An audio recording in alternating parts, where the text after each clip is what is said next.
Hey everybody, here I am in Sherwood, Connecticut, on Sherwood Island. There's the little woodchuck hall. Shirley Troubadour asked a question about why Gates and China are being allowed to buy up all the farmland in our country. And I'm going to tell you something that I had an experience with. I spent many years, about 20 years, suing the factory farms, the big hog farms, and the big chicken producers like Tyson and Bo Pilgrim and Frank Perdue. But Smithfield Foods was the biggest pork producer. And Smithfield came to the state of North Carolina. They built a slaughterhouse that could process 30,000 pigs a day.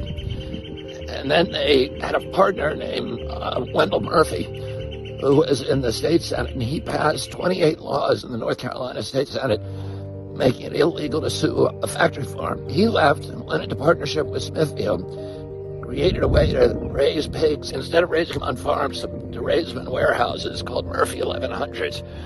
And they dropped the price of pork from 60 cents a pound to 2 cents a pound.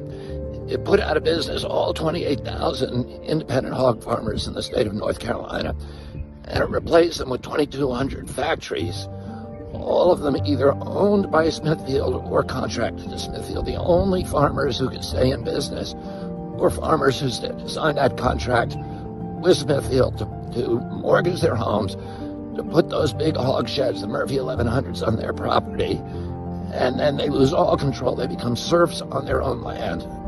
Smithfield dictates all their farming practices. It gives them the food, it delivers the piglets, picks up the grown animals and brings them to slaughter. They put out of business 28,000 farmers, and they control now 80% of the hog production in North Carolina. Because they dropped the price in North Carolina, Iowa had to adopt the same system, had to cave in to Smithfield.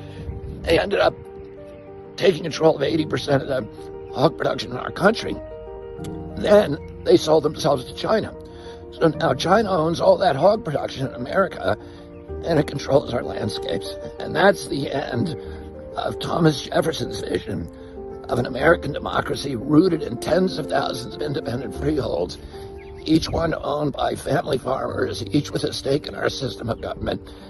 And that's why all of this industrial agriculture not only gives us substandard food, but they're also taking control of our landscapes, and that is a huge threat to American democracy.